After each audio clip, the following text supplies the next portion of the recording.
మీ లోపాలు సరిచేసింది ఆయన.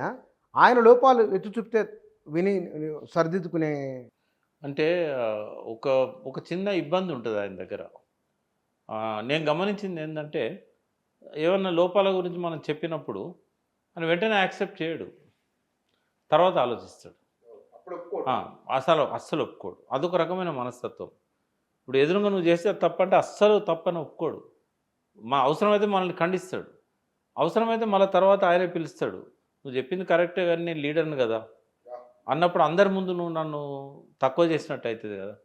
ఒకవేళ తప్పు మాట్లాడితే మాట్లాడి, తర్వాత మనం మళ్ళీ దాన్ని రెక్టిఫై చేసుకుందాం.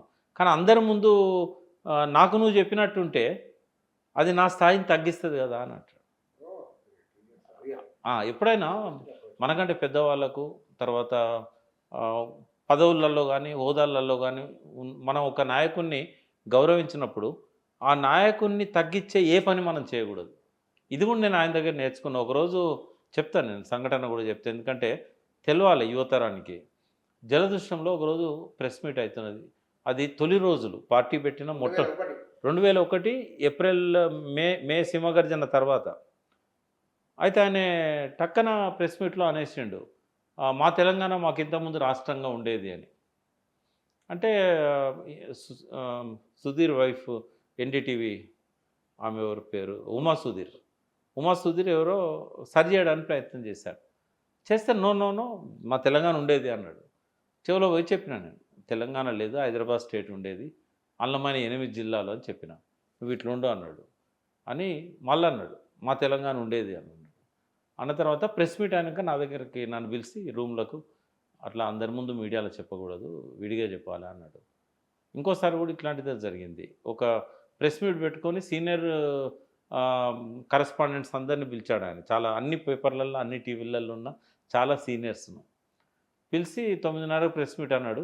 10:30కు 9:30కు నేను ఆయన ఇంటికి పోయేసరికి అంతా నాయన నరసింహారెడ్డి, మహమూద్ అలీ ఇట్లా పెద్ద వాళ్ళంతా ఉన్నారు ఆయన చుట్టూ, పార్టీ అగ్రనాయకులంతా, జనరల్ సెక్రటరీలు. అయితే ఆయన ఏ ఉద్దేశంతో ప్రెస్ మీట్ పెట్టాలనుకున్నాడో అది వాళ్ళతో చెప్పిండు. నేను పోయేసరికి ఆ టాపిక్ అయిపోయింది. మళ్ళీ నేను అడిగిన, దేని గురించి ప్రెస్ మీట్ పెడదాం అనుకున్నారు అన్న. అంటే దీని గురించి పెడదాం అనుకున్నా అంటే అది పెట్టకూడదు అన్న, అందరి ముందు అన్న, అది మనం మైనస్ అవుతుంది అన్న. ఒప్పుకోలేదు ఆయన. నేను వివరణ ఇవ్వబోయినా, నా మీద కోపంగా మాట్లాడాడు.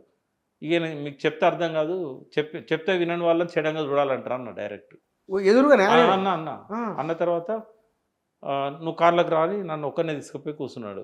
ఎవరిని రానియలే, డ్రైవరు నేను ఆయనే, మిగతా వాళ్ళంతా సెక్యూరిటీ అందరు వెనుక. నువ్వు చెప్పింది నేను కన్విన్స్ అయినా, మరి ఇప్పుడు ఏం చెప్పాలి, అంత పెద్ద యోధులను పిలిచిన ప్రెస్ వాళ్ళను అన్నాడు. అంటే ఎంత, నందినగర్ ఇంటి నుంచి తెలంగాణ భవన్కి ఎంత దూరం? 2 మినిట్సే కదా.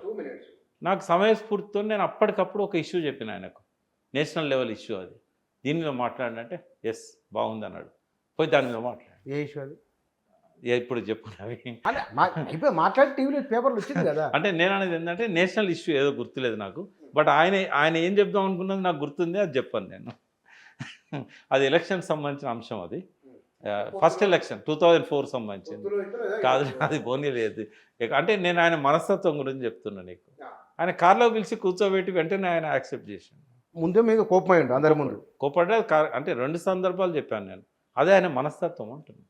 తర్వాత గుర్తిస్తాడు. చాలాసార్లు చెప్పాను ఆయన, ఎప్పుడు కూడా పార్టీలో లీడర్ అంటే అన్నీ ఆయనే చేస్తాడు, అన్నీ ఆయనే ఆలోచిస్తాడని కాదు. ఒక లీడర్షిప్ లక్షణం ఏంటంటే పార్టీలో ఉన్న మేధస్సు, బ్రెయిను అందరిచ్చిన సలహాలతోనే కదా లీడర్ ఎమర్జ్ అయ్యేది. కాబట్టి అందరి కూడా లీడరే అనౌన్స్ చేస్తాడు, అందరి నుంచి ఫీడ్బ్యాక్ తీసుకొని లీడరే డిసైడ్ చేస్తాడు. కానీ మీరందరూ లేకపోతే లీడర్ ఎట్లా ఎమర్జ్ అవుతాడు? కాబట్టి credibility always should go to leader. కాబట్టి ఆ క్రెడిబిలిటీని తగ్గించే ఏ పని కూడా చేయకూడదు అన్నాడు. కరెక్ట్ అంటే ఇది వారు చెప్తున్నది వారి అనుభవం. ఇది బహుశా వారు అన్నారు, ఇంటర్వ్యూ చూసే వాళ్ళకు కూడా ఇది తెలుసుకోదగ్గ విషయం. మనకన్నా వయసులో చిన్నవాళ్ళు ఉండొచ్చు, హోదా పెద్దదైతే కనుక అందరి ముందు చెప్పుకొని చాలా. అయితే రేవంత్ రెడ్డిని ఎట్లయితే నేను అభిమానిస్తానో కేసీఆర్ని కూడా ఎందుకు అభిమానిస్తా అంటే, రేవంత్ రెడ్డి కంటే ముందు కేసీఆర్ చేసిండు ఈ పని.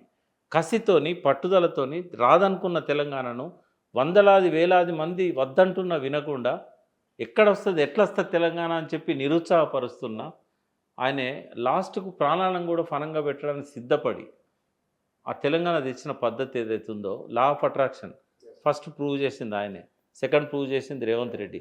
ఇవాళ యూత్కి వీళ్ళిద్దరు కూడా ఐకాన్స్. ఈ విషయంలోనే రాజకీయాల గురించి నేను మాట్లాడాను. అవి ఈ పర్టికులర్ ఈ రెండు అంశాలు లక్ష్యాన్ని చేరుకోవడంలో. కానీ మీరు ఒక మాట అన్నారు బహుశా కత్తి గొప్పదా కలం గొప్పదా అంటే రెండు గొప్ప అయినా రెండులో ఫస్ట్ ప్రైజ్ వచ్చింది మీకు. ఎట్లా వాదన తీసుకొస్తే అట్లా చేయొచ్చు. అదే ఇప్పుడు ఇట్లా కేసీఆర్ను లేపారు పైకి, రేవంత్ ఇద్దరు లేపారు మీరు. అది ఇద్దరి లోపల మంచి లక్షణాలు ఉన్నాయి. నిజంగా పార్లమెంట్ ఎన్నికల తర్వాత రేవంత్ రెడ్డి కూడా నేను అనుకుంటా ఆయన ఒక అసాధారణమైన వ్యక్తి. ఆయనే ఎదుగుతున్న వ్యక్తి. ఆయనే గ్రాస్పింగ్ పవర్ విపరీతంగా ఉంది ఆయన దగ్గర. ఆయన ఏది అనుకుంటే దాన్ని చేరుకోగలుగుతాడు. ఏ నాలెడ్జ్ కావాలంటే ఆ నాలెడ్జ్ తీసుకోగలుగుతాడు, చెప్పగలుగుతాడు. భాషను ఎట్లా అంటే అట్లా ట్విస్ట్ చేయగలుగుతాడు. ఇంకోటి ఆయన నేర్చుకున్నది కూడా చాలా వరకు కేసీఆర్ పాత్ర ఆయన మీద చాలా ఉంది ప్రభావం. కేసీఆర్ ప్రభావం మామూలుగా లేదు రేవంత్ రెడ్డి మీద. ఈవెన్ సామెతల దగ్గర నుంచి అన్నీ కూడా కేసీఆర్నే ఆయన అబ్జర్వ్ చేయడమే కాదు, అక్షరాలు ఫాలో అయ్యండి ఆయన.